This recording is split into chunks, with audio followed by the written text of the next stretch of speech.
Do I say good morning or good evening? Good night. So used to saying good morning. It's good to see everybody. We have a number of visitors with us tonight, so we welcome you especially. If you're looking for restrooms, it's kind of a small facility. You'll eventually find it, but they're basically behind that block wall there, and you just follow the hallway along that line, and you should be able to end up there pretty well. We have two sessions tonight at 7 o'clock. And then again at 8 o'clock, there'll be Q&A afterwards. If you got a question, we have somebody who will be walking around with the microphone to hand it to you so that those who are, we're recording tonight and we're also live streaming. So for the benefit of those who are not able to attend, can hear the questions, we'll be passing that around.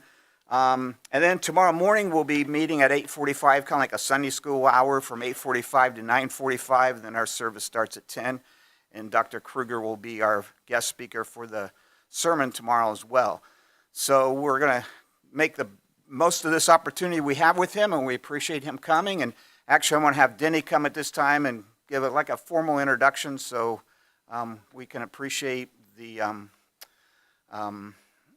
standing this man has to speak on the subjects that he's going to be talking about. Well, that could take all night.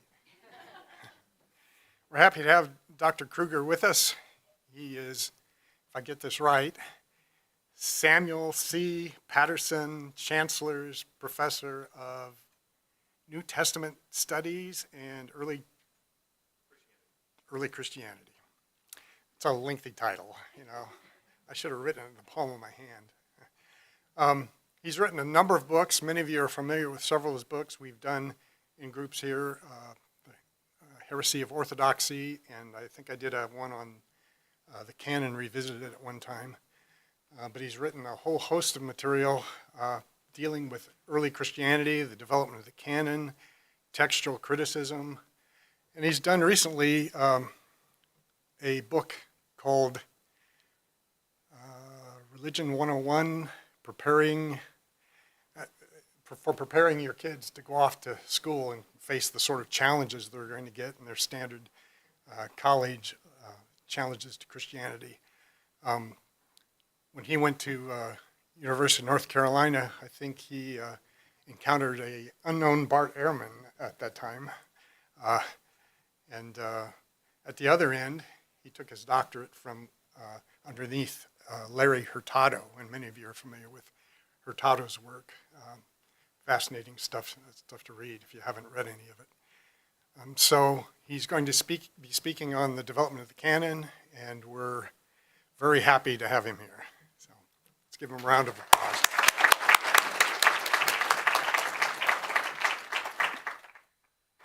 Well, good evening, everybody. Great to see you. Thanks for coming out tonight. Thank you for that introduction, Denny. I just got off the plane like an hour and a half ago.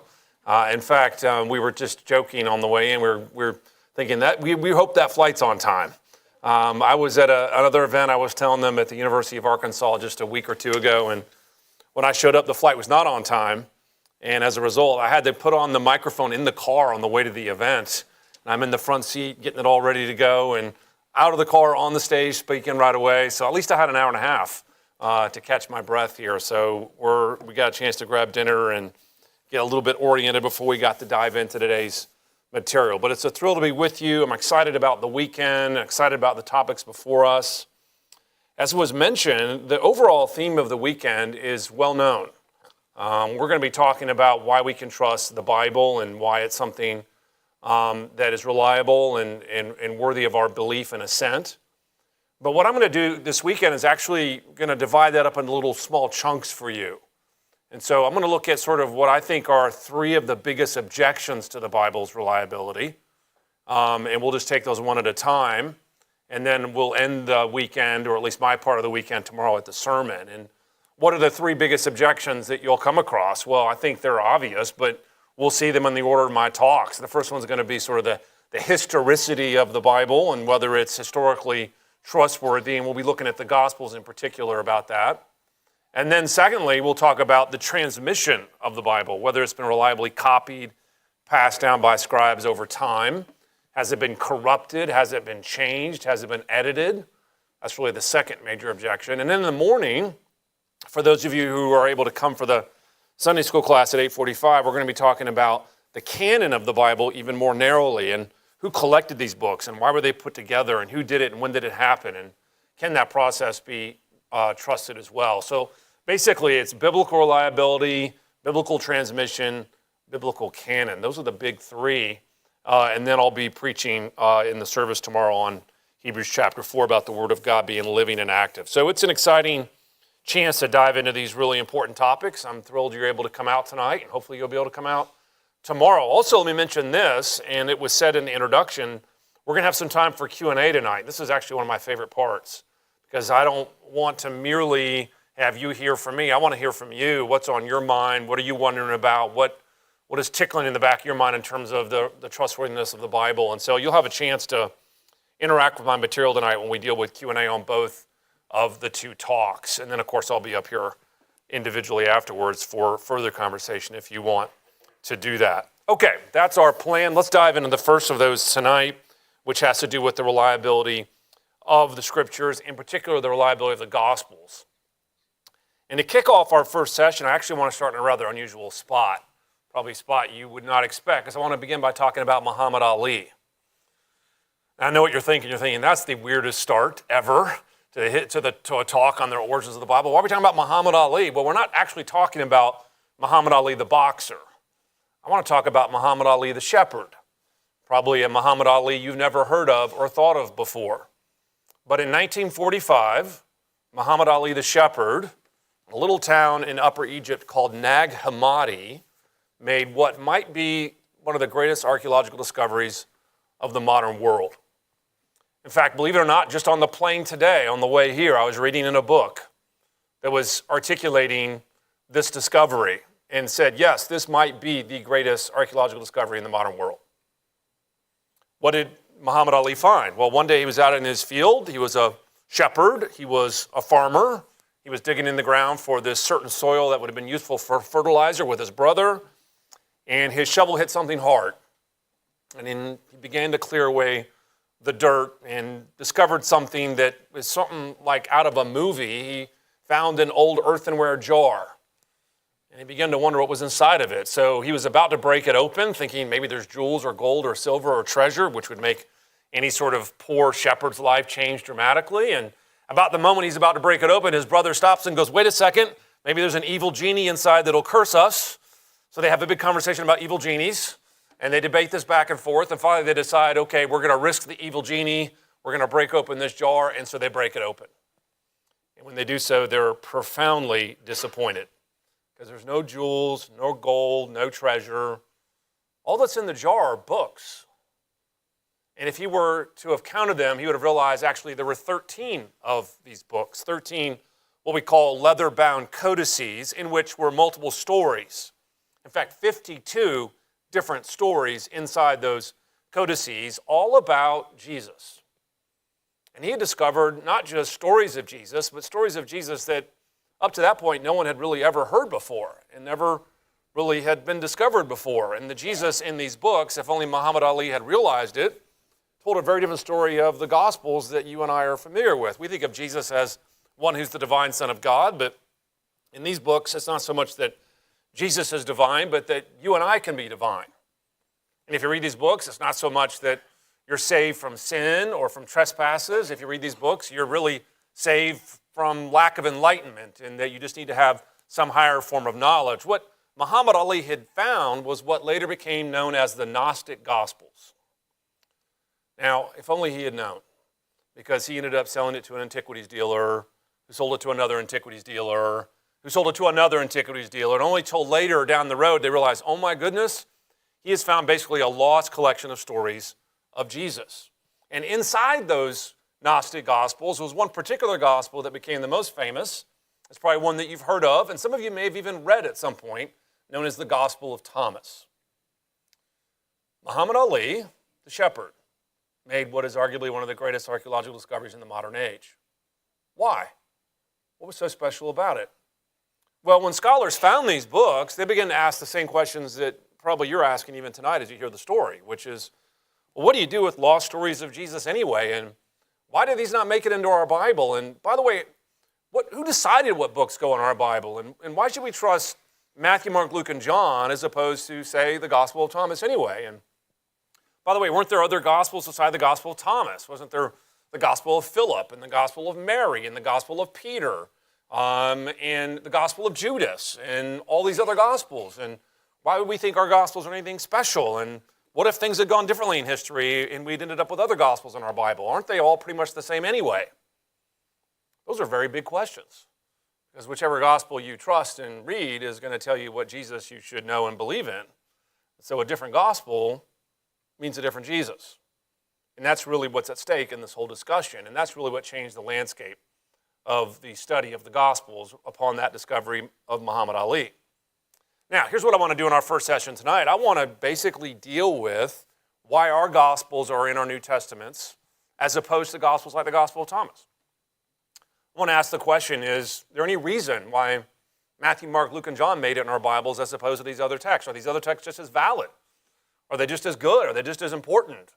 Do they tell us true things about Jesus? And maybe we wish we had those in our Bibles. That will be our topic for tonight. So basically tonight I'm going to give you what would be called sort of a miniature case, a small apologetic for Matthew, Mark, Luke, and John and why they're special. And of course I'm going to make the case that they actually ended up in our Bibles for a reason, that they're not arbitrary, they're not randomly there, they're not just the choice of some political faction within early Christianity, but that actually there's a real common sense historical reasons why we ended up with these Gospels in our Bibles as opposed to something like the Gospel of Thomas. Now that's our goal in this first session. Before we jump into that formally though, I want to step back for a moment. And I actually want to ask a more broad question when we think about the story of Muhammad Ali and the Gospel of Thomas. And then and that question is, why is it that our world is so fascinated with lost Gospels anyway? I think that's important to ponder for a moment, because I think once we answer that question, it's actually going to set the stage for our discussion about what makes our Gospels important and what makes them distinctive and unique. Now, you may not have thought much about it, but actually it is true that our world is fascinated with lost Gospels. There's so many titles out there now about lost Gospels, forgotten scriptures, lost Bibles, all with the theme of some hidden secret text that's now been discovered, and now you can know what Jesus is really like. And if you write a book about a lost gospel, you're bound to sell lots of copies. And if you write a book about our Gospels, Matthew, Mark, Luke, and John, you'll probably sell a lot less copies. I actually happen to know this because I write about Matthew, Mark, Luke, and John. And not about the Gospel of Thomas. And I can tell you that if I were to write about these other Gospels, I'm sure I'd sell a lot more copies of my books. Every once in a while I think to myself, maybe I should just write a story about the Gospel of Thomas and sell a lot of books, and then later say, just kidding, that's not really what I wanted to write about anyway. But regardless, what you realize is our world is absolutely mesmerized by this sense that maybe we've been misguided this whole time, and that maybe now we're finally learning what Jesus is really like. What is it about that question that grips people's imaginations? I want to suggest to you that it's not random that the stories of lost Gospels have proved so fascinating in our postmodern age. If you don't know anything about the current cultural moment we live in, it's often known as postmodernity, which comes after modernity. And if you think about it, modernity was an age where everyone wanted to prove things by science and by facts and by historical arguments. And then the postmodern world came around and said, wait a second. In postmodernity, there's a recognition that there's so much disagreement about theology and philosophy, about God and the Bible and about truth, that what postmodern people like to talk about is the diversity of views out there, the diversity of opinions about every issue you could possibly talk about. And usually there's a lot of discussion about how many different religions there are and how many different perspectives there are and how many different philosophical takes there are. And by the way, that's true. There are a lot of religions.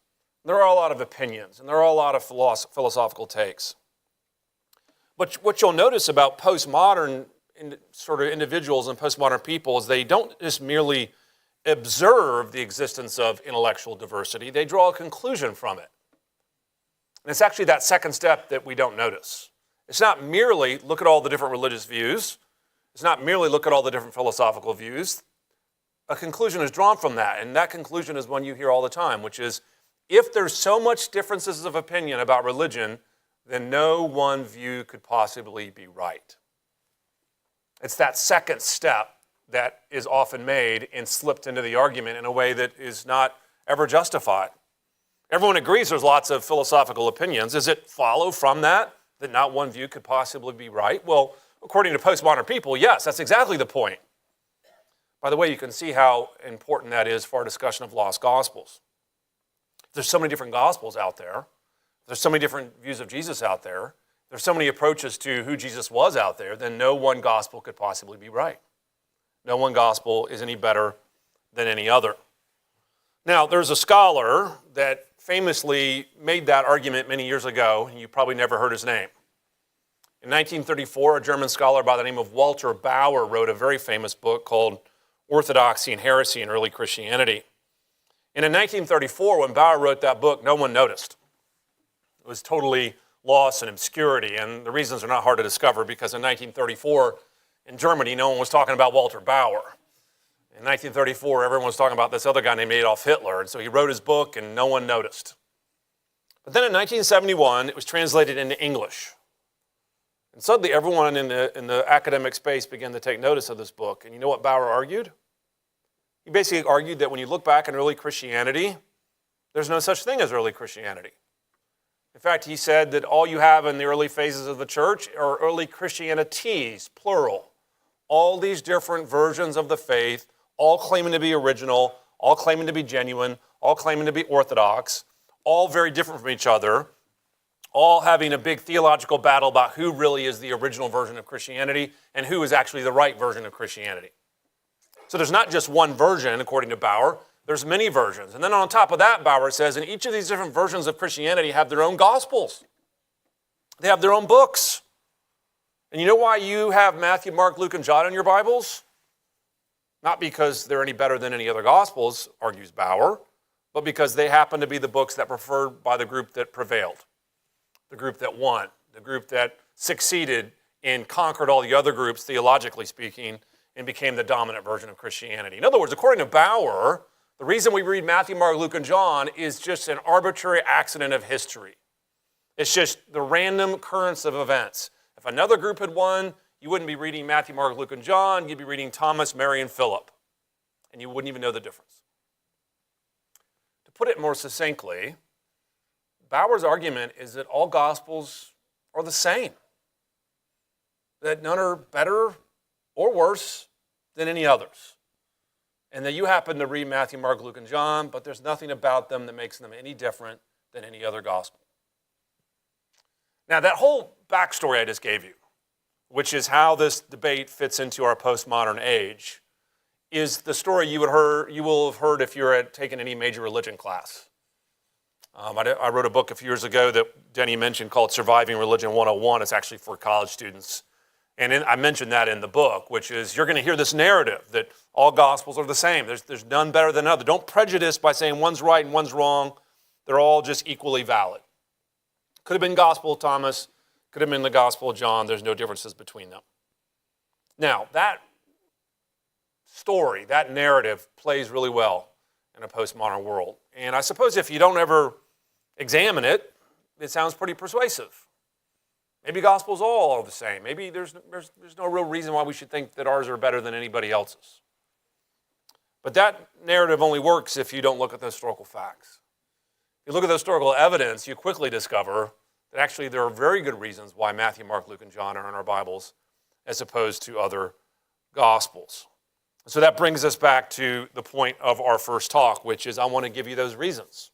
So here's what we're going to do. I'm going to lay out 4 reasons for you for why our Gospels, Matthew, Mark, Luke, and John, what we call the canonical Gospels, actually have made their way into our Bibles for very good reasons. These are 4 things that set our Gospels apart from every other Gospel out there.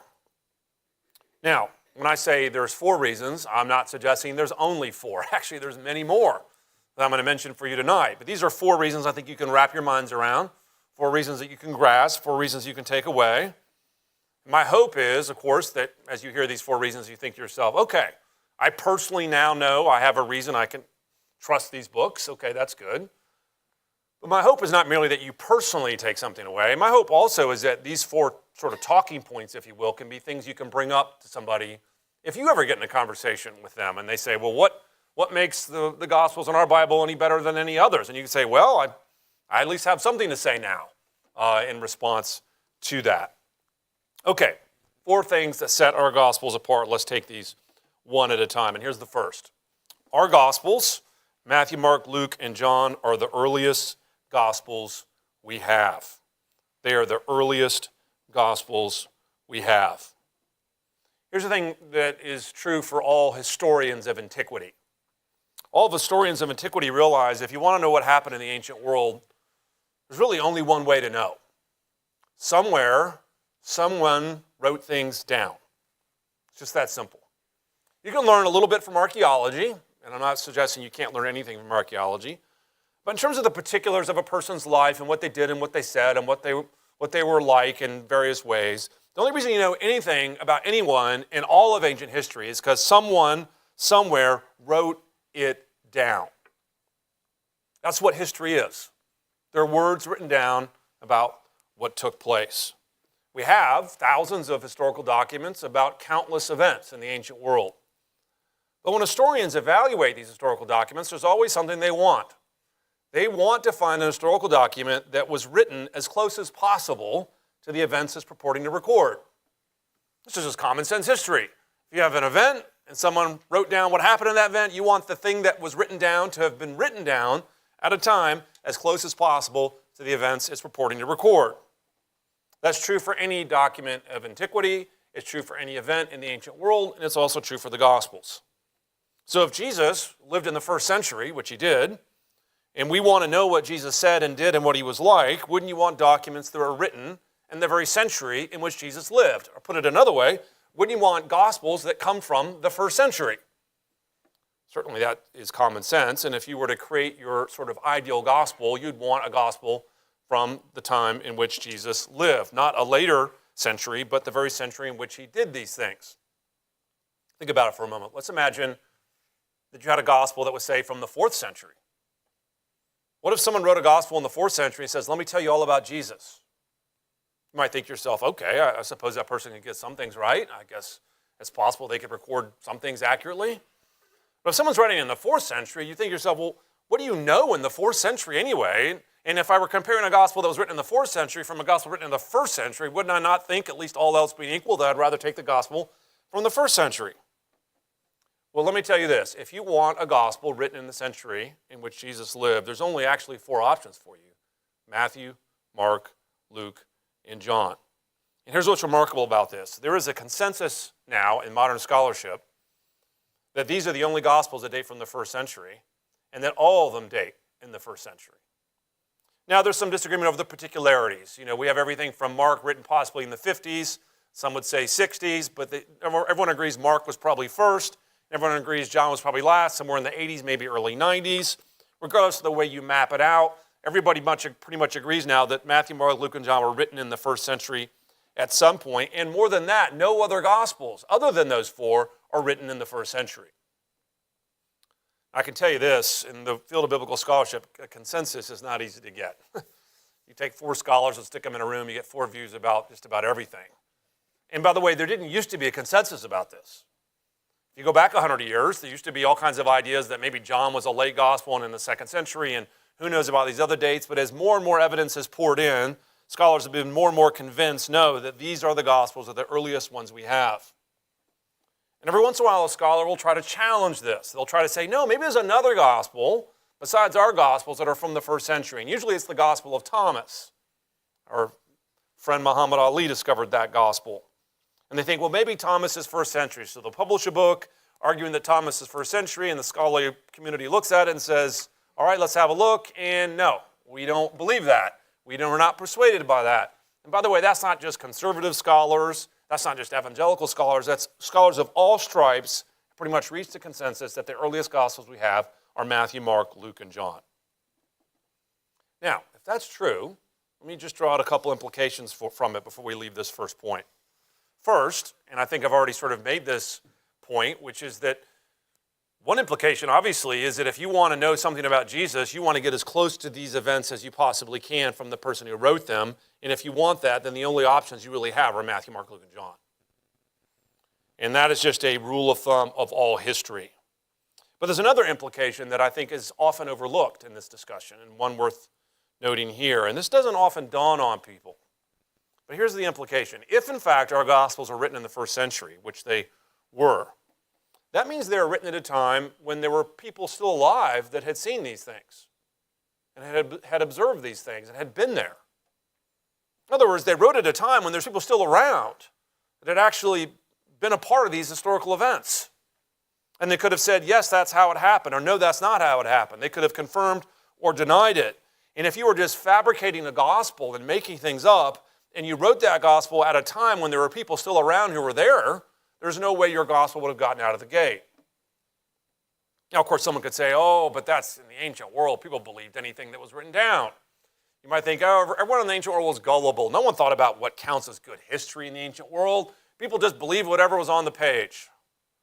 Really? Because when we look at the historical facts, that also doesn't bear itself out. Actually, you might be surprised to know that ancient historians were very picky and very particular about what counts as good history. And they would often critique their fellow historians and fellow historical accounts if they recorded bad history. And one of the things that made something bad history is that you did not interview eyewitnesses, you did not talk to people who were really there, you did not write at a time that was close to the events you're purporting to record. The idea that our Gospels could have been as successful as they were, written in the first century, when in fact there were people alive that could have contradicted them if they were made up, simply doesn't hold. Now, this first point then is quite compelling. If someone asks you what's different about your Gospels, you can simply say, well, I'm no biblical scholar, but I know one thing. These Gospels get you closer to the historical Jesus than any other Gospels we have. It's almost like I could stop there. It's like a one-point message. When's the last time you heard a one-point sermon, right? Where's our pastor here? Yeah, okay. Yeah, maybe next week you could preach a one-point sermon. People wouldn't know what to do with themselves, right? It's like no one has a one-point sermon, but in theory you could have a one-point message. You say, look, I don't know a lot about the Gospels, but thank you very much. I'll take the ones that get me closer to the historical Jesus than every other one.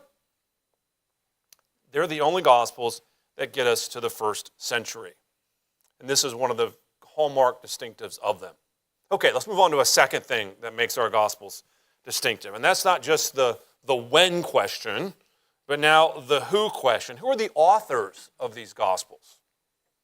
You see, it's one thing to have a Gospel that's early, which we do, but it's another thing to have a Gospel written by somebody who has some sort of standing and some sort of access to the things that Jesus said and did. And so here's the second thing that sets our Gospels apart. Our Gospels are the only ones that have a credible connection to the apostles. They're the only Gospels that have a credible connection to the apostles. I want you to think about biographies for a moment. You've probably been in a bookstore and checked out a biography every now and then, or a library, and you've maybe noticed that if it's a famous individual, there's lots of biographies written by lots of people about famous individuals. Let's imagine, for example, you wanted to have a biography of Nelson Mandela. So you wanted to know, okay, what was the story of Nelson Mandela? How did he come up, rise through power, his time in prison, his political career, et cetera, et cetera. If you went to the average bookstore, you'd find lots of options to get biographies on Nelson Mandela. But if you looked hard enough, eventually you'd find one with a little phrase on the front. And it would say, authorized biography. I don't know if you've ever reflected on that before. What's an authorized biography? Well, obviously, when it comes to someone's life who's famous, anybody could pick up a pen and write about it. That's actually not that distinctive. That happens a lot. But an authorized biography is different because an authorized biography is a situation where the person who's under discussion is actually given someone access to tell their story. Maybe giving them some behind-the-scenes information, giving them access to the archives, access to what happened. And most likely the person who's got the authorized biography is one who's been there and seen these things take place and has some standing to write about them. If you're looking for such a biography about Nelson Mandela, you could find one. It's written by Anthony Sampson, one of Mandela's longtime friends, expert in the politics of South Africa, and who was there to witness many of the things that he ends up recording. So think about it for a moment. If you had biography of Nelson Mandela that was from, say, anonymous, or you had a biography of Nelson Mandela from Anthony Sampson and it said authorized biography, which would you pick?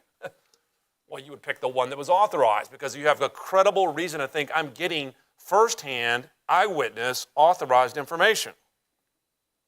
Now, think about that for the Gospels for a moment. If you wanted to know about the historical Jesus, it would be really good not just to have a story of Jesus from who knows who, but a story written by the people who were actually there, who were eyewitnesses, and could have been commissioned by Jesus to tell Jesus' story. Is there anybody in the ancient world that fits the bill for that?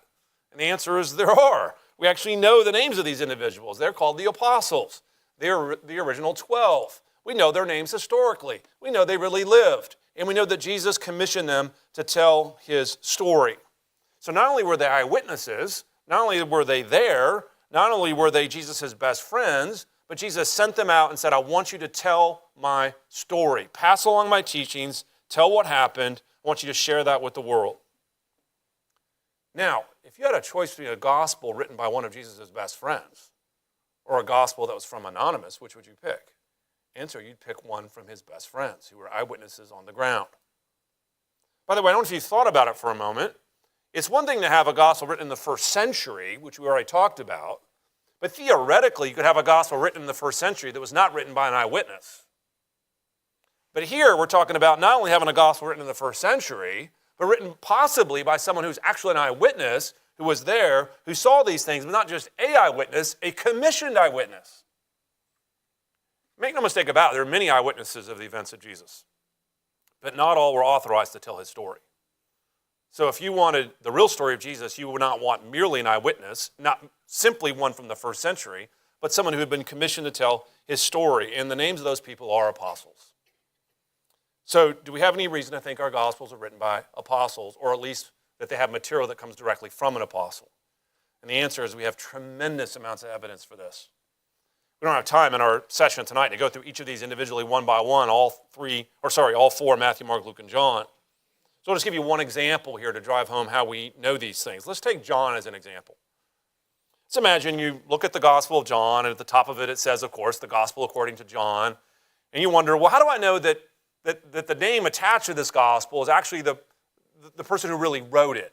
Yeah, it says it's from John, but how do I know it's from John? How do I know it's from John, the son of Zebedee, one of the 12, who was actually one of Jesus' original followers and eyewitnesses? How do I determine that? Well, actually, there's lots of ways we determine that on historical levels, but let me just mention one. One way we can ascertain whether a book was written by the purported author is to look at the earliest Christian followers and who they thought that book came from. In other words, early patristic testimony about who that author was. We actually have this in spades as it pertains to the Gospel of John. One of the most famous is a 2nd century author by the name of Irenaeus.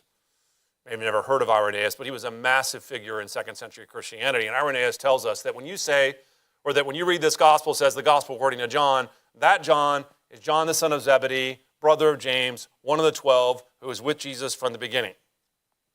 Now you might think to yourself, well, okay, but why should I believe Irenaeus? Maybe Irenaeus got it wrong. Yeah, that's true, it's possible. So where did Irenaeus get his information from? Almost certainly, we know this, he got it from his mentor, who was a person by the name of Polycarp, who was an earlier church father. So you might ask, well, what makes me think that Polycarp would have gotten that right? Here's what's amazing. You know who Polycarp's mentor was? John himself. So just let this sink in for a moment. You have John, the actual historical figure, the son of Zebedee, mentors a guy named Polycarp who mentors Irenaeus, and Irenaeus tells us that the gospel called John was written by that John. And when Irenaeus tells us that, he's only one person removed from John himself. That's a remarkable historical connection. And after all that, a person could still say, yeah, okay, he's only one removed from John himself, but he still could have gotten it wrong. Yep, it's possible. Lots of things are possible historically. But that's not really the question historians ask. We don't ask what's possible. We ask what's probable. We ask what's likely, what's reasonable.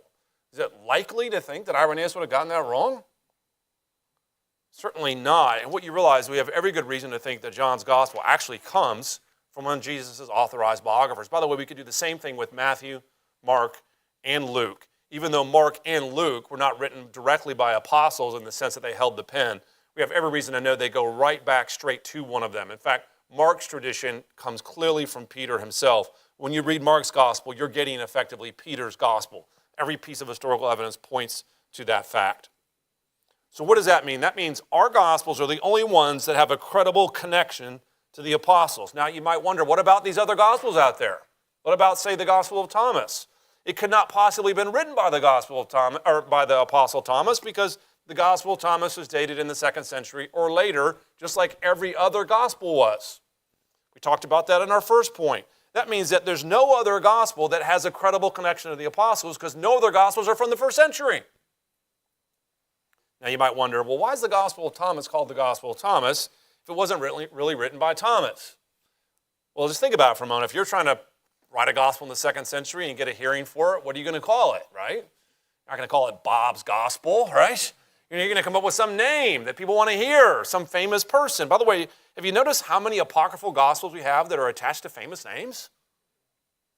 It's Gospel of Thomas, an apostle, Gospel of Peter, an apostle, Gospel of Mary, a companion of the apostles, Gospel of Judas, an apostle. It just keeps going on and on and on. You can tell in the 2nd century they're grabbing for famous names to try to attach their gospels to. But none of them could go back to an apostle, because all those other gospels are 2nd century or later. Now, those first 2 points are pretty significant. We have the earliest gospels we have are Matthew, Mark, Luke, and John, and the only ones with even a shot to be written by one of Jesus' followers, his authorized biographers. Okay, that leads us to a third thing tonight that sets our gospels apart. Not just the when and not just the who, but now we turn our attention to the what, if you will. And that is pertaining to content. Here's the third difference. Our canonical gospels lack the legendary embellishments of many later gospels. Our gospels lack the legendary embellishments of many later gospels. One of the things that people don't realize when they read Matthew, Mark, Luke, and John is how they tell the story of Jesus in such a restrained, matter-of-fact way. Now, I know you're thinking to yourself, well, it doesn't seem very restrained and matter-of-fact. I mean, aren't the Gospels filled with miracles? Aren't they filled with stories that are hard to believe? Isn't it? Don't they all end with a resurrection? How is that restrained and matter-of-fact?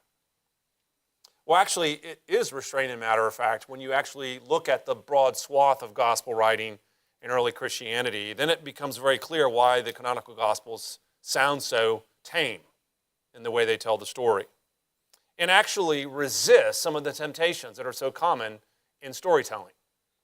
I'll give you a couple of examples to drive this home. Have you ever noticed that when you read Matthew, Mark, Luke, and John, and you read about the resurrection of Jesus, has it ever dawned on you before that when it comes to the story of the resurrection of Jesus, you actually don't have an account in the Gospels that watches and sees Jesus coming out of the tomb alive?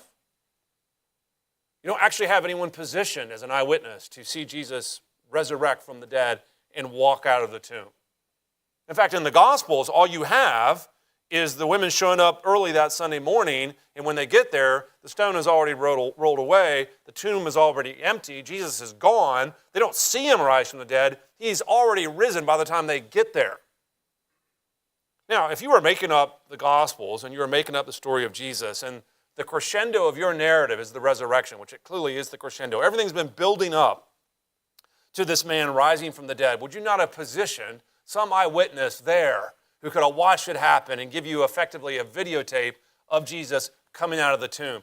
That's not what we find in the canonical Gospels. In fact, in the canonical Gospels, the women just show up, the stone's already gone, as if that's kind of what happened.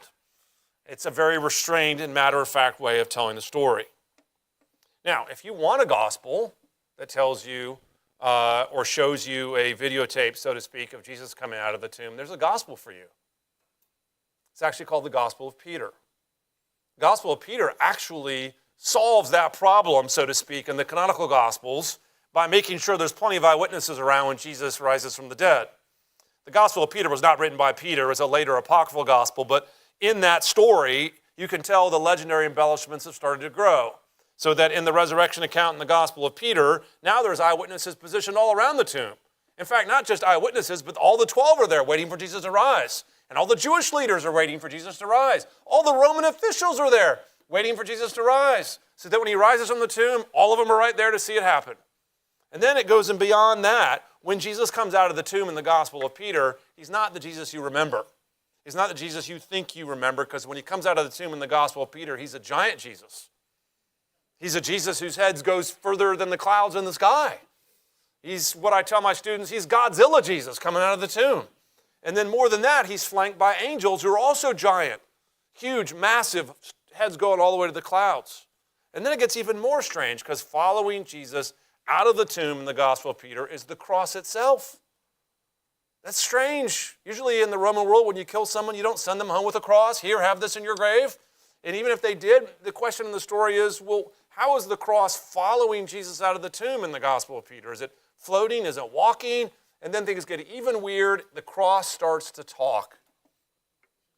So just let this sink in for a moment. You've got, in the Gospel of Peter, obviously all these people ideally positioned to be eyewitnesses with a giant, huge Jesus and a floating, talking cross.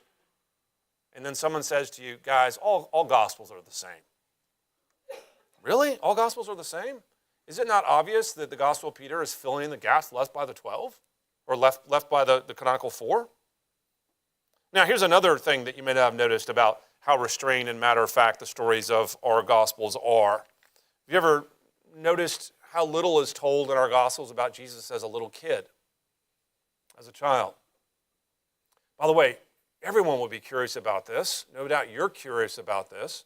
Do you know in the ancient world, when we hear stories of famous rulers and emperors and Caesars, that there's all kinds of evidence that people sort of retroactively created childhood stories around those people to show how great they were before they became great, to show they are already as a kid exhibiting these amazing traits? In the Greco-Roman world, it was standard fare to embellish and prop up your hero by creating these childhood stories where they were amazing and incredible and dynamic and wonderful. Can you imagine the temptation of the gospel authors to do the same? And when you look at all 4 gospels, you know how many stories we have of Jesus as a kid? A grand total of 1 in the Gospel of Luke.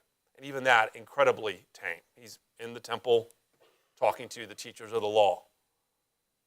But if you want a story of Jesus as a kid, by the way, there's a gospel for you.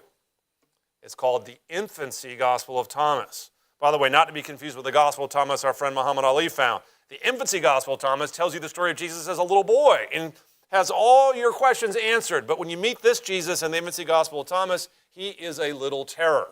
He is a little kid that you wouldn't want to be around. He is a kid that is so terrorizing this village that basically the people in the village go to Joseph and says, get a handle on your son. You've got to stop him from terrorizing our village. One story in the Infancy Gospel of Thomas, the little boy Jesus, another boy bumps into him, and the little boy Jesus is mad and kills the kid on the spot. And then after he kills the kid on the spot and the villager gets mad, he raises the kid from the dead. And there's another story where he violates the laws on the Sabbath by making pigeons in the mud. And then when they challenge him on it, he makes the pigeons real pigeons and they fly away. And there's another story where he flies off the top of roof buildings. This is the Infancy Gospel of Thomas. And someone will tell you, oh, all Gospels are the same. Really? This is not the same historical storytelling. This is not the same type of gospel scenario. What you have is, in our canonical Gospels, a remarkably restrained, matter-of-fact way of telling the stories. And these later embellishments show themselves to be simply that, later. After the fact, filling in of the gaps left by the canonical 4. Okay, that brings us to the 4th and final thing that I'll mention here. And again, there's more than 4 that set our Gospels apart. And here's that 4th and final thing. Our Gospels, Matthew, Mark, Luke, and John, were recognized by the earliest Christians at a very early time. They're recognized as authoritative by the earliest Christians at a very early time. If we want to know what Gospels to read, maybe we could ask the question this way. Which Gospels were the early Christians reading? Which Gospels did they rally around? Which Gospels did they recognize as being the ones that were valid? Now, if you go to a major university religion class, they'll tell you, oh, in the early Christian world, nobody knew what Gospels to read. It was a literary free-for-all. It was the wild, wild west. Everyone's reading whatever they want to read. It was only later, much later, 4th century later, that you have a church council that finally fixes this under the leadership of Constantine and solves the problem. By the way, that whole narrative I just gave you just then, none of that is true, and I'm actually going to deal with that in Sunday school class tomorrow morning. But for our purposes here, this idea that in the literary world of early Christianity that no one knew what gospel to read, once again, is great rhetoric, bad history. Because when we look in the evidence from as early as the 2nd century, it looks like actually Christians did know what gospels to read. If we asked Irenaeus which gospels are there, he doesn't say, well, we're working it out, guys. It's kind of complicated. We're trying to figure out which gospels to read. We'll let you know. No, Irenaeus says, what do you mean what gospels to read? 4, and only 4, Matthew, Mark, Luke, and John. If you go to our earliest canonical list, the Moratorium Fragment, also in the 2nd century, how many gospels? 4, and what are they? Matthew, Mark, Luke, and John. If you go to Clement of Alexandria, also in the 2nd century, and ask him which gospels you should read, which ones are scripture? Well, 4, only 4, Matthew, Mark, Luke, and John, and the same thing over and over and over again. In fact, the manuscripts bear this out. When we look at manuscripts, when gospels are combined into a single manuscript, we can never find a single instance anywhere where apocryphal gospels and canonical gospels are combined in the same codex. Whenever you find multiple gospels in a manuscript, guess which ones they are? Matthew, Mark, Luke, and John. In other words, when you ask the question of what gospels the earliest Christians are reading, it wasn't a literary free-for-all. They were quite settled that these were the 4, and actually the only 4 that Christians should deem as scripture. Okay, what have we been doing here? We've been asking the question that Walter Bauer has raised and that our postmodern world has raised, which is, I guess if you got a lot of different views of Jesus, all of them are equally valid, right? If you have a lot of different gospels, all of them are equally valid, right? You can just pick the Jesus you want to pick. Well, I suppose if you just keep distance from the facts and just want to look at the rhetoric, yeah, I guess it means that. But if you care about history and you care about data and you care about legitimacy of these gospels, what you quickly realize is they're not all the same. Our gospels actually have made it into our New Testaments for a reason. They're the earliest gospels we have. They're the only ones with a historically credible connection to the apostles. They lack the legendary embellishments of the later gospels. And most importantly, they were the ones that the early Christians rallied around from a very early point. Thank you very much.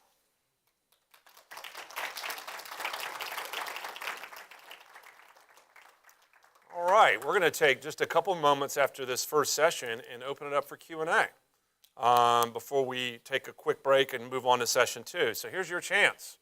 If you want to interact with any of the things I've just laid out, those 4 points, or something else related to the reliability of the Gospels, this is a good chance for you to just raise your hand and we'll take a few minutes to interact. I see we have our microphone man here, so if we need that, we can do it. Yeah, we got a hand over here. Wonderful. Hello? Maybe. Just want to make sure is it projecting also? Huh? No, there it is. Okay. Thank you, Dr. Kruger. I guess my question is related to who do you find in academia or just in the popular understanding, or I don't know, this pops up during Easter season or whatever, the Jesus Seminar and their ilk for decades were kind of maybe the main cultural force in the Western world behind, propounding or pushing forward these Gnostic Gospels as serious alternatives to the canonical ones. It seems like, I don't know, from a layperson's perspective, their influence has waned over the last couple decades or so, although maybe they would still get consulted during Easter season or whatever. But who do you find these days that is throwing into doubt the canonical gospels either from an academic perspective or from a group or movement or whatever it is? Like who is championing these ideas today? Yeah, great question. So the landscape has changed dramatically. Your read on the Jesus Seminar is correct. If you don't know what the Jesus Seminar is, it's a group of scholars that were formed in the 1980s, and they were sort of the big deal in the 80s and 90s about Jesus scholarship, and they were very radical and very much on the left side of everything. They've waned considerably to the point where they're really not even in play anymore. Certainly Bart Ehrman's work is still out there. I'm going to say more about Dr. Ehrman in the second hour and his impact. Where the landscape is now is, this is going to sound crazy, but it's true. The sort of gospel skeptics now are largely, peddling their wares on YouTube. I can't tell you how many times I get sent YouTube videos from folks who actually have some scholarly credentials who are pushing their critical views of the Gospels on YouTube, and I get sent these all the time in my inbox. Are you going to respond to this guy? Can you respond to this guy? He mentioned you. Will you rebuttal this guy? And I'm like, I guess I got to get on YouTube. I'm a step behind. I'm too busy writing books and forming videos. But yeah, that's where it's happening. And a lot of the college students I interact with are watching these YouTube videos. I think about someone like a Dan McClellan. I think about, well, there's just so many now that are on there, all of which with some sort of claim to have a PhD and that are pushing these ideas. So yeah, be careful what you watch on YouTube. And there's a lot of good stuff on YouTube too, and so thankfully, but that's where it's happening today. Great question. Yeah, there's a question here, and I saw another hand back here in the middle. Yeah, you got it. Go ahead. Real quick question. When you talked about Bart Ehrman, where does he place the writing? I could look this up for myself, but Yeah. it's just handier to ask you. Where does he place, like Mark, you said 50s, maybe 60s? Yeah. So 80s for John? So Bart would have a pretty traditional view. When I say traditional, I mean as far as secular scholars go. So he would put Mark around 70. He would put Luke and Matthew in the 80s. He'd put John in the 90s. Yeah, standard fare. And, there's a few evangelicals that have that view. I think evangelicals typically have Mark pre-70 and often have Matthew and Luke pre-72. But I don't really have a care either way about, a decade here or there on these dates. Ehrman's complaint about the four Gospels even isn't really so much about their dates. He would challenge their authorship. And, we would have to get into the weeds of that. But he would agree, as almost all scholars do, like I said, that they're all first century at some level. John is the last, Mark is the first. Almost everyone agrees about that. Yep. You're going to earn your calorie count today, your footsteps. Yes. Could you just give us a summary of how historians have concluded that the non-canonical Gospels are written in the 2nd century and not the 1st? Yeah, great question. So if you didn't catch the question, how do we know that these non-canonical Gospels are written in the 2nd century? What's interesting is if you take the Gospel of Thomas, which we've been talking about tonight because of our friend Muhammad Ali, interestingly, Thomas was the Gospel that for a few years people were trying to shove into the 1st century, and the rest of the scholarly community was like, we're not convinced. Well, now that all is ended because a number of years ago, 2 major works were published on the Gospel of Thomas and its date. These were published by scholars by the name of Simon Gathercole at Cambridge and Mark Goodacre at Duke. And both published their books, I think, in the same year, interestingly, and reached the same conclusion, both of which concluded that the Gospel of Thomas was written at the end of the 2nd century. So that pretty much just settled that. And so now you don't have anyone who's trying to push that anymore. How do they know the Gospel of Thomas is written at the end of the 2nd century? Well, there's a lot that goes into that. But one of the major ways we know about a late date for books like the Gospel of Thomas is, one, you can see that they all know the canonical Gospels and are building off the canonical Gospels and riffing off them and filling in the gaps left in them. So that's one way we know they're late. The other way we know they're late is a lot of these late Gospels talk about issues that only popped up in that century. One of the things that's classic in the 2nd century is what is called Gnosticism, although that term is now debated, or Valentinian Gnosticism, which is a distinctively 2nd century phenomenon. So if you have a gospel that is Valentinian, it's not 1st century. Because Valentinian Gnosticism is 2nd century and not 1st century. And we have a lot of gospels that do that, including Thomas, and the Gospel of Truth, and the Gospel of Philip, and a lot of the Nag Hammadi collections. So those are some of the ways we know how these gospels are late. Yeah, a couple more questions here before we take our break. Yeah, in the back. You can just speak loudly. Yep.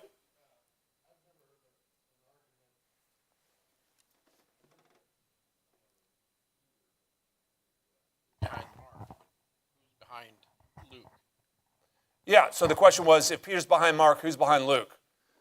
This is one of the wonderful things about Luke, is that Luke is the only gospel we have that actually gives us in his opening lines why he wrote, where he got his information from, and what his purpose in writing was.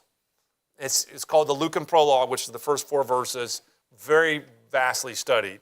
What does Luke do there? He positions himself as a student of the apostles. In fact, he uses a phrase there in the Greek that basically says, I have basically been,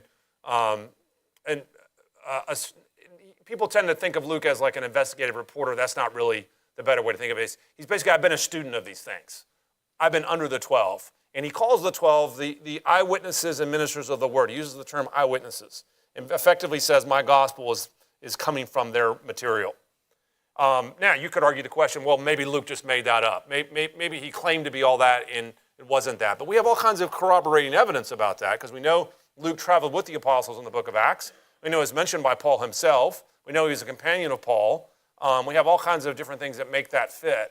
And so Luke actually is as well positioned as anybody to give you direct apostolic testimony. So if you have him and Mark doing what they're doing, then Matthew and John are actual apostles.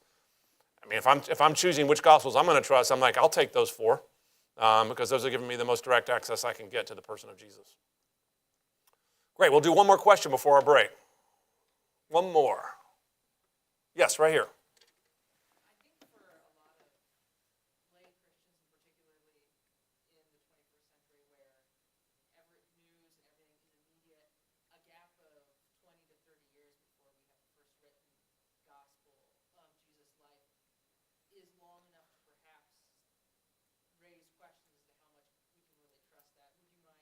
Yep.